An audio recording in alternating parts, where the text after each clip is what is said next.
Hey, what's up guys? This is Anthony from Anthony's Customs, and for this review we're going to look at the Play Arts Kai Arkham City Catwoman figure. She is really nicely in scale with Batman. She comes in at about 8 3/4 inches tall, so she's a little bit shorter than Batman, and they fit together perfectly. She's a really good figure. Play Arts is doing a really good job with these female Arkham or Arkham City or Arkham Asylum figures. I know a lot of people were really looking forward to this figure, and I don't think they're going to get let down. I'll just throw that out there right now. This is a really good figure, and I do recommend it. But let's go ahead and take a look at it like we would any other figure. She has two different heads, one with the goggles up, and they did a pretty good job with the face sculpt. I know it's not perfect for the in-game likeness, but it's definitely good enough. I'm happy with it. It doesn't look goofy or awkward, and it's close enough to where I'm okay. And then she has one with the goggles down. Now the goggles are put on there permanently. You can't really move them. They're glued and they're kind of sculpted in place, but they're not quite right. Her left eye right here is off. It's a little bit crooked, so it's not the best. I'll probably leave her with this head anyway, but if I wanted to, I could probably hide that just by posing the figure a little bit, but it is off just a little bit too, so take note of that. And it would have been cool if the goggles were a little bit translucent, but they're not, or reflective. The sculpt, though, like I said, is good. The paint job is good. She's not glossy on her face at all, just the eyes. So that's a really nice step in the right direction for Play Arts. She has a total of 6 hands, a claw or open hand with her claws out like she does in the game for each side. Then she has a regular gripping hand for her right side, and a kind of open-ish hand for her right side.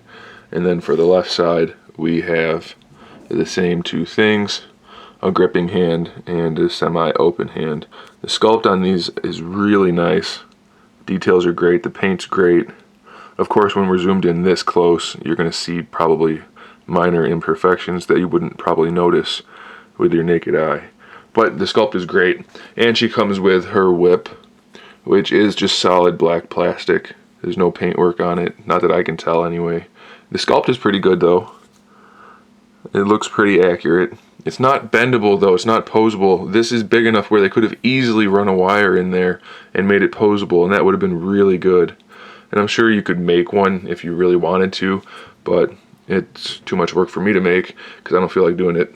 But it's soft enough plastic where you can probably wrap it around somebody if you wanted to do that for a display or something like that. And she does hold it just fine in the grip hands. And if you wanted to use this hand, she doesn't hold it at all. So use the grip hands, and she's going to hold it pretty perpendicular. You can't get her wrist to kind of go like that unless you use the actual joints. So the hands are just going to hold it like that. Not an issue, just bringing it up. So let's talk about the articulation. The head is just like Batman's. It's on a double ball peg, so she has a huge range of motion. You can really pose the head any way you want to. She looks up relatively well. Could be a little bit better, I suppose, but it's not a huge deal. And then she looks down pretty well also. Cock the head from side to side. Really anything you want to do, you can do. So that's good. The neck is not posable like Batman's, but I don't think it's necessary. Shoulders, standard for Play Arts. They have the butterfly joint on each side. It's stiff, but it's not so much so that it's a problem.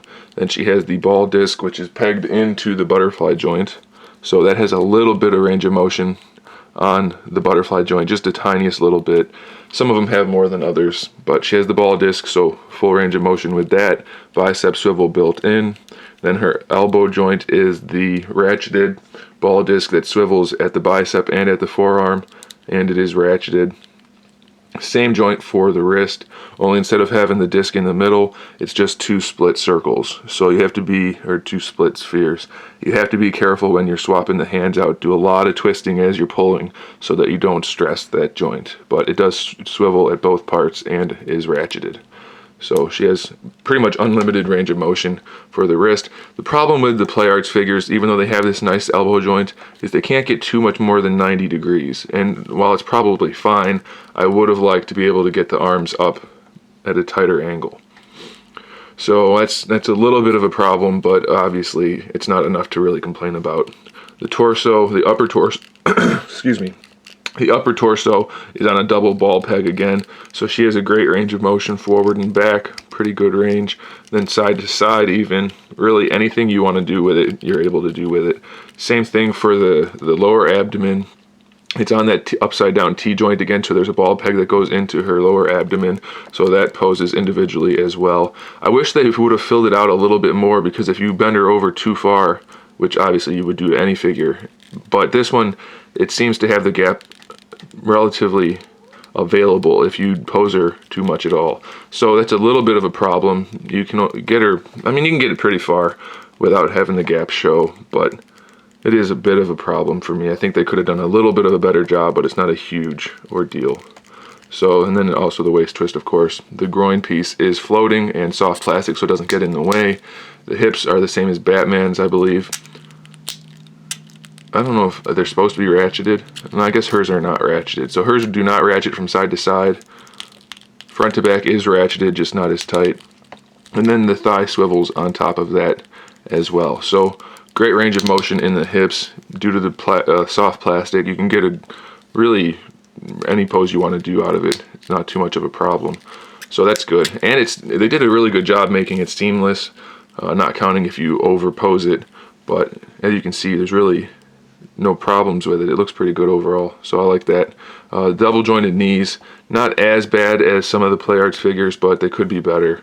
They look okay for most poses. Once you start to get into the more extreme posing, you lose a little bit of the sculpt work. It looks kind of ugly, but it's not horrible. So you have double jointed knees with pretty much full range, so that's good. The ankles are the same as the wrist and the elbows. They swivel at the top and at the bottom of the joint and are ratcheted. And then she has the swivel that's in the foot, which I don't really get why they keep putting that there. You don't need it, but it's there. So she's a little tricky to stand up because she's got that really small surface for her feet, but it's not too much so that it's a problem. I didn't have any trouble really. Her right shoulder joint, if you find the right spot, it's kind of loose, but I didn't really have any trouble posing it either. So again, it's probably just a minor hiccup on mine and probably not a regular thing. So posing wise, she's really, anything you want to do, you're going to be okay. As far as the sculpt goes, we already talked about the head. Her suit has tons of detail in it, just like Batman's. There's texture everywhere. There's paint everywhere. It's really, really nicely done. The zipper's done really well.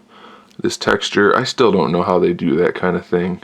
I really doubt somebody's going in and doing it by hand, but if they did, that must have taken forever, because there's texture everywhere. It's just so well done. The one thing, I don't remember in the game if it had like the little metal things where the laces go into the boot, because there's none painted on here, but it maybe isn't supposed to be like that, so I'm okay with it. And she's not too glossy. She has some gloss where it belongs to make it look like leather, but otherwise they did a good job with the paint on her. There's really not too much to complain about. So the sculpt and paint on this figure is top notch. She's got the little necklace thing, the little cat face thing, so that's a nice detail. She's probably one of the better Arkham figures of Asylum or Arkham City. So I'm definitely recommending this figure. There's really not too much to complain about. Maybe the legs are a little bit long, but that's kind of how she was in the game. And once you pose her, she's not going to look like she has bad proportions at all. So definitely recommend this figure. It's a really good figure. Goes great with Batman and the other figures, and it's all in scale, so why not? Great figure, great accessories, great everything. Go pick it up if you can. If not, save up and do it anyway. Thanks for watching, guys. Stay tuned for some more figure reviews and other good stuff, and in the meantime, keep collecting.